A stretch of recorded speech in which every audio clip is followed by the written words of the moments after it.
After having discussed indifference curves in the previous chapter, we can now move on to the marginal rate of substitution, or the MRS. The marginal rate of substitution is a very important measure in the context of preferences, and we will see later on for which it is used in the analysis of optimal individual educations. Intuitively, what it does is it measures the willingness of people to forego consumption of one good in exchange of more for the other good. So at some point along the indifference curve, it measures how much of the second good one has to get for sacrificing one amount of the first good. This is essentially the slope of the indifference curve, as I will illustrate next. So consider a situation here where we have two goods again, good x and good y, good x along the horizontal axis, good y along the vertical axis, and we have an indifference curve of a standard good with a love of variety effect, and this is bulged towards the origin. So we have a convex indifference curve.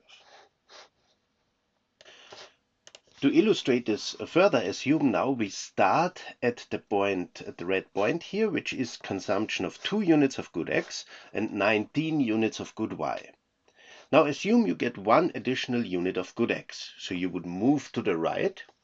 And now we ask the question, how much of good y you can forgo to still be indifferent to the initial point from which you started. And in this case, that's exactly the point here along the indifference curve for 3 units of good x. So we see on the vertical axis that we can sacrifice 5 units of consumption of good y in exchange for 1 unit of consumption of good x to be still equally well off. This would imply then that the marginal rate of substitution here is -5. Because you reduce good y by 5 units when you get 1 additional unit of good x.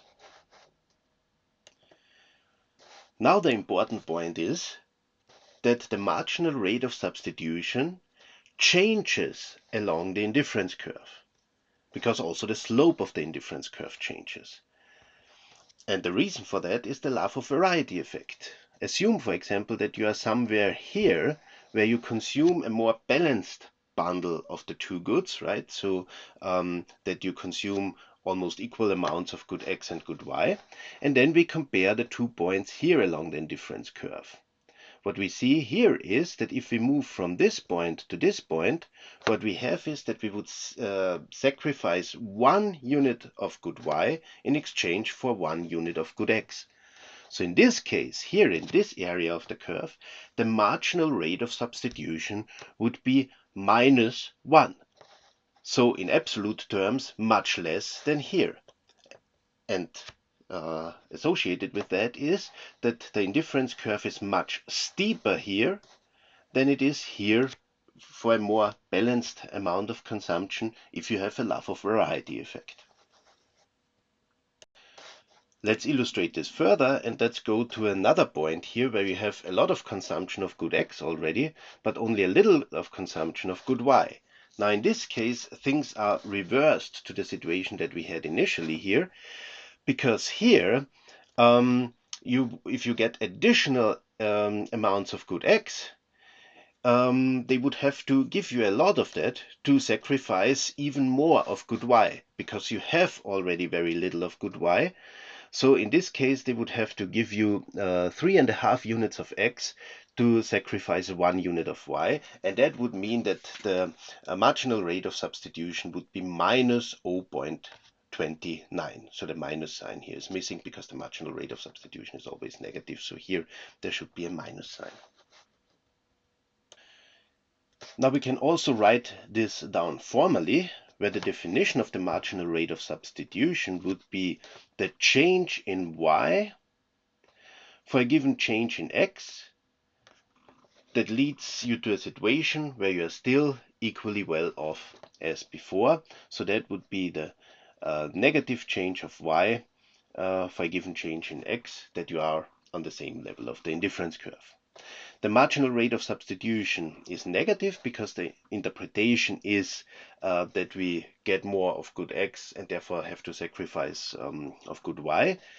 And the graphical reason is that indifference curves are downward sloping, right? So you if you get more of x, you have to sacrifice of good y to be equally well off. Then the marginal rate of substitution is decreasing in absolute terms. So if you start to the very left of the curve, you would be willing to sacrifice a lot of good y if you get one additional unit of good x. But as you move to the right, the absolute value would decrease and decrease because you are less willing to substitute or to forgo consumption of good y in exchange for additional units of good x, the more of the good x you already have. And that is the consequence of the love of variety effect, or the convexity of indifference curves. So now we can summarize what we've learned. The marginal rate of substitution, or MRS, measures the willingness of individuals or households to substitute good y for good x. So if you get an additional unit of good x, how much of good y would you be willing to forego to be equally well off? And that means that the marginal rate of substitution is negative because it measures how much you would be willing to sacrifice. So it's a reduction in consumption. The marginal rate of substitution is essentially the slope of the indifference curve. So it changes depending on where along the indifference curve you are. And it decreases in absolute terms with increasing x due to the love of variety effect, or this convexity of the preferences, except if you have a special case of perfect substitutes where the indifference curves are linear. Thank you very much for watching the video, and I hope you found it interesting and useful. For more videos on economic content, please visit my channel that you find here to the left. And to the right, you see the next video in the series at the top, and at the bottom, you see the whole lecture in the form of a playlist.